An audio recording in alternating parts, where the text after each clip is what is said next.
shots apparently came from the 5th floor of the Texas Bookstore Depository building, possibly from an automatic type weapon. Just a moment.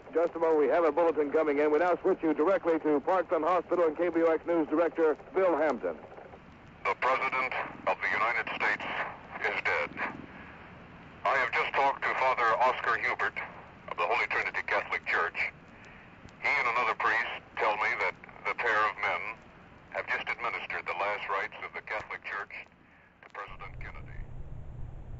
Hi, my name is Bill Ryan and welcome to my world. This video is for Donald J. Trump, and I'd just like to know, can you hear me? I am going to talk specifically about the coup, the military coup that killed our president, John F. Kennedy. He was your president and my president. We both lived through this tragedy, and we're absolutely 100% lied to, and you know it in your heart. You specifically have said you're going to reopen the investigation. You're going to release the files so that everybody can see what's happened. And I'm telling you right now, you're shaking these people to their foundation. They are scared to death of what's going to come out.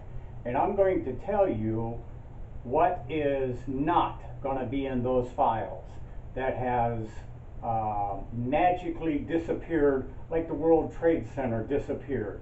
Same thing, same crooks, different time. And they did a pathetic attempt to cover it up because they don't care. They don't care who knows. They don't care who figures it out. It doesn't matter to them. What are you going to do? You're not going to do anything. Most of these people are dead now. But still, it is the corruption that still exists to this very day times 100,000. And that's what you're going to expose, and that's what they're afraid of. And what I've done is I've drawn out a map here, a crude map to help explain what happened. And you have to start at the beginning, which happens to be a quote from John F. Kennedy, which was that he wanted to splinter the CIA, splinter it into 1,000 pieces and cast them to the winds. Now, that's got to have those people terrified. And his first attempts of dismantling this corrupt, unelected government, if you will, that's outside of our elected officials, was he fired the head of the CIA, Allen. And right after he was executed, ambushed, Lyndon Johnson immediately hired him back to do the investigation, to head the investigation. What do you think, there might have been a cover-up? Maybe, but this tells you how corrupt the system is, because Johnson was in on it. He was in on it up to his eyebrows and beyond. He's just as dirty and crooked as all the rest of them. So the head of the Secret Service was replaced before Kennedy's execution and before the military coup. And he is responsible for caring for the president when he travels. That's among many of his tasks. And he had to be the one that said it was okay for the president not to have his glass dome, which was over the limousine, made special for that car. And so he drove with no cover at all. That's your first clue that something was wrong. All of the buildings that he drove through here had open windows. The CIA doesn't do that. What, are you kidding? So that dome would have saved his life, and it was removed. Now, as Kennedy entered Dallas through the Dealey Plaza, the normal route would have been to keep the car moving at a good pace and have it move in a straight line. It never, ever makes a hard turn, slows down, makes another turn. You don't do that. With the president in an open car with open windows, come on, that's a big no-no. That doesn't happen. You don't do that. But the Secret Service, they knew what they were doing. They were all in it up to their eyebrows. So, Lee Harvey Oswald, he's in the depository right here. And a witness came forward and said, at the time that the president was being shot, she saw Oswald in the lunchroom. He was eating his lunch. He was downstairs over here eating his lunch, not 6 stories up in a window taking pot shots at the president. That's not where he was. But you have witnesses that testify to that, and that testimony was, of course, crushed. All right, Lee Harvey Oswald was a CIA operative, and he, this is an amazing feat for a human being to do. He defected to the Soviet Union. Now, you have to look up the word defect. It means, literally, you give up all your loyalty to the country of your origin. And he slides right over into the Soviet Union, he sets up house there, he gets married, everything is wonderful, and then all of a sudden he decides, I'm going to come back. You are? Yeah. He gets on a plane and he just flies back to America. This is a traitor, this is a defector. Nobody stopped him? Of course nobody stopped him. He was a CIA operative. And he couldn't have come back into this country if he wasn't in on the hoax. He was set up, he was sent to the Soviet Union so he would have some sort of magical ties to that country. It's all a big put on, it's all a big front.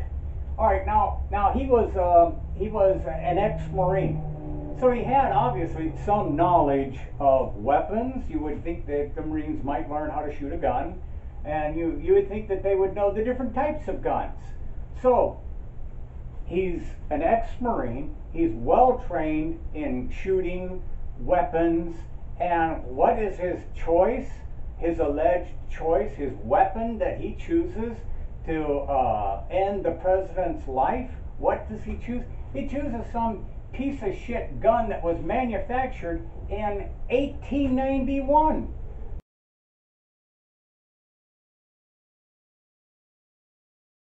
The technology of that weapon was 72 years old at that time. Come on. He couldn't have gone out and got a little bit better gun? No. This gun just happens to be a Soviet gun, bought in a mail order catalog. Okay, looks like a setup to me. The CIA was covering this whole thing up and going to blame Russia. Russia did it. Oh, no, Cuba did it. Oh, yeah, they're all in it together. Yeah, a trained Marine would never use that gun. Wouldn't happen. And then it's discovered after they tested the gun that it has a defective sight. He couldn't hit the broadside of a barn with this thing. And that's the gun that was supposed to have killed the president? Give me a break. Come on. All right.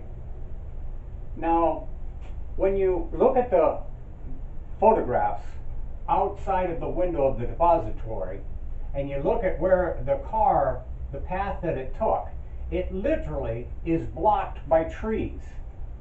Now, come on, you're a trained military man, and you're going to take somebody out. You're going to do it at a really hard angle through trees? No, of course you're not. You're going to do it when he's coming right down this road. He's coming straight at you. Think of that. He's coming straight at you. What kind of shot do you have? What kind of shot? You got a perfect shot. You could have put off 3 rounds right there and wiped the guy out. But no, he waits till it makes the turn to fire. Now it's a moving target moving away from you. Nobody would do that.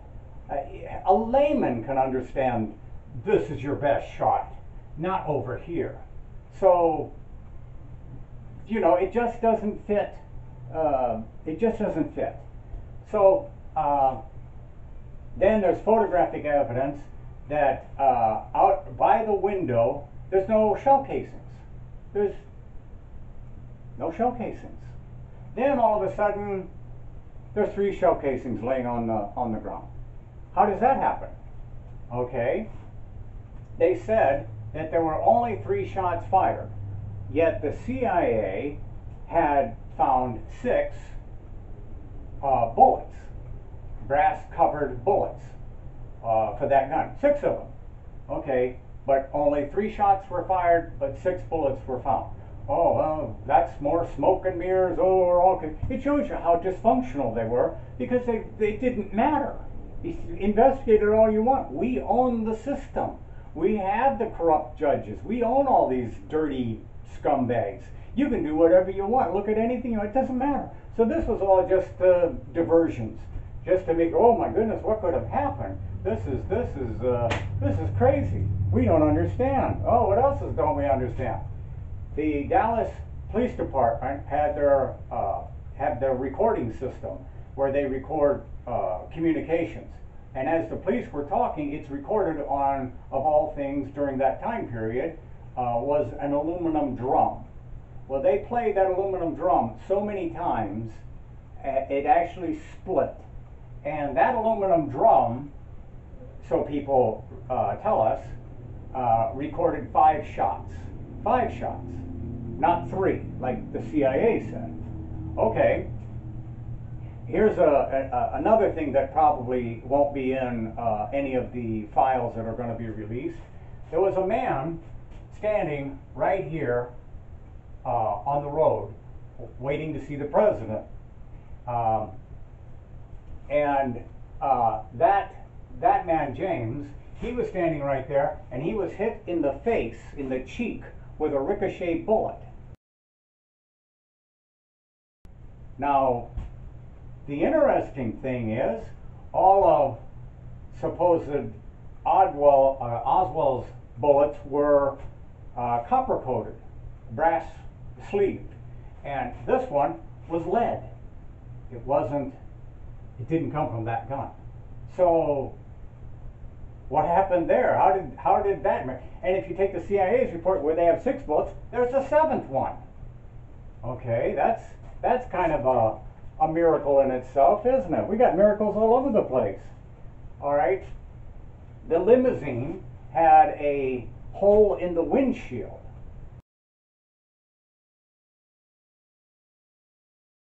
Okay, that would have been kind of tricky coming from 6 stories up to hit that windshield. And then there's another hole, or a dent in the chrome just above the windshield. There's 2 more bullets right there. Isn't that interesting? Okay, now, and the other thing, that it just shows you how this was all just covered up just as quick as they could do it.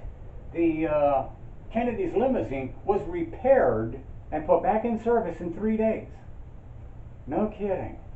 All the bullet holes, all the blood, all the busted windshield, all the damaged chrome, gone. Yep. Well, you know, there was no damaged windshield. What are you talking about? It couldn't have happened. Yeah, right. Okay. Now, let's go back to Oswald's gun, supposed Oswald's gun. Now, let's pretend that this is Oswald's gun with the defective sight. Now, this is his gun, and they found it laying up here in the depository, and they start doing all the research and looking into it, and lo and behold, there's no fingerprints on it. Oh my goodness. We forgot that. So what do we do now? So what do? They go to the funeral parlor where his body is, and two men in black show up and insist on seeing the body. Well, the curator of the funeral parlor, you know, it's the government, of course, he's right in there. Well, we want to see him alone, so you stay out of here. You get out of the room.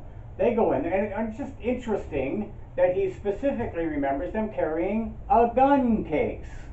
Gee, that's interesting. So they go in, and they come back out a little while later, and all of a sudden, magically, Oswald's fingerprints are on the gun. Wow, that's amazing. More miracles. But the interesting thing is his fingerprints are found like this. Okay, you're a dead body laying on a table, and somebody holds a gun up in front of you, and they raise your hands up and put them on the gun. This is how your fingerprints would appear on the gun. Obviously, you can't fire a gun like this. It's ludicrous. Another part of the big cover-up. And we all look the other way. We all act like, oh, well, they must know what they do, and we trust the government. It's a nightmare. So that's a farce in itself. But never, it all gets suppressed. Again, you won't find that in those reports. Now, the driver of the limousine, he's driving the car, and he's obviously driving it very slow through this area, which is something you don't do. But then right here, he slows to almost a stop, if not it was a stop. And it just happens that that exact location right there is in front of a storm drain. This storm drain right here. And nobody notices it. And you don't see anything. It's just a sewer. You don't know. And all of a sudden there's a puff of smoke, and a bullet hits him in the head. It hits him in the head, and he falls back. He falls back. That's where that bullet came from, right there. Now, the storm drain just happens to empty behind the fence, and it also runs down to a river. And a young man was seen coming out of this drain at the river's edge carrying a gun. Gee, how about that? Okay, 3 men were picked up, had no paperwork, and the Dallas police took them into custody. They didn't speak English, and they were magically taken away by the CIA and never seen from again, except for a few years later, they talked about how they were hired to murder the president. Oh, that didn't get in those tapes either, did it? No. The sad part is, Jacqueline Kennedy, covered in the president's blood. She wore that suit the entire day. She never took it off. And when she returned home to the White House, it's not home, when she returned to the White House, she packed it up like you would pack up something of great value. And she said, as she was putting it away, she said, they finally got him. They finally got him. You remember they, don't you? Okay, his body, when it was still in Dallas, was forcibly taken away from the Dallas police. Forcibly. Put on a plane, and hours later, it was cremated. Really? Is that what you do when you're investigating who did what? You destroy the evidence, like the car? No, that's what you do when you're covering up. When you own all the games, all the power. When you own all the power, you can do this and get away with it. And they did. They destroyed that evidence in the military coup, where they took over and never looked back. They're probably still laughing about it. Now, we all know when a high-powered rifle hits flesh, it makes a very small hole in the front, but blows out the back. So the back will have an enormous hole, just like Kennedy's head did. Just like the piece of flesh that flew across the back of the limousine that Jacqueline ran back or crawled back and got. That's what happens, and it leaves a cone-shaped path of destruction. That's what happens when a high-powered rifle hits flesh. And that's what you saw. That's what the visual information that's available. That's what you can see. And ever since then, we've just been covering this whole thing up. And we keep pretending, no, it didn't happen. No, it was a terrorist. It was who knows what. And PBS came out with a program. Now, PBS is the public broadcast station. These are the people that just happen to work for the government. And they came out with a NOVA that explained how it was possible for 3 shots to be fired from that rifle, and could hit the target in that time span.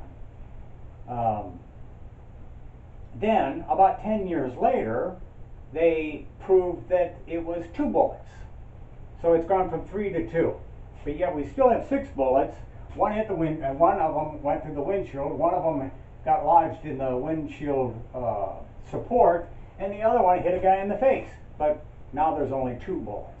And the surprising thing to me is that people are buying this. They believe this.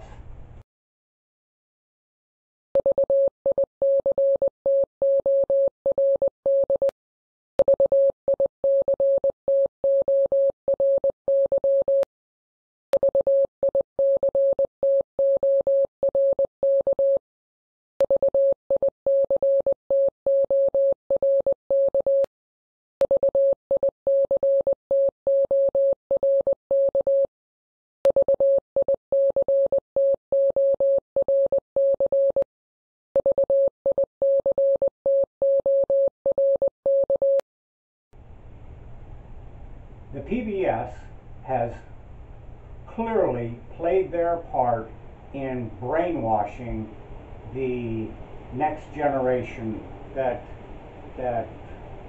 want to make up their own mind about this. And it's literally just a bunch of lies. And when I say lies, I mean lies like when the World Trade Centers went down, 9/11. And there's a tremendous amount of false information that was produced by the CIA. And literally, you just have to start digging into it, and you could see the same thing. It's the same garbage. So I'm asking you, as our president, to do what you said you're going to do. Please open this up so the rest of us can see finally the truth.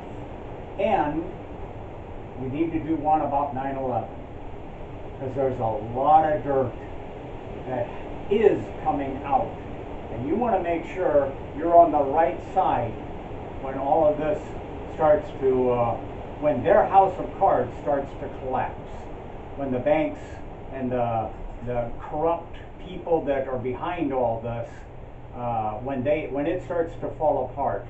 You want to make sure you have to pick which side you're on. And I truly believe you're on the right side, but you have to expose these criminals for what they are. And we need you to do what you said you were going to do and open up the investigation into John F. Kennedy and the military coup. I want to thank you for watching this video, and I sincerely hope you do what you said you're going to do. Thank you.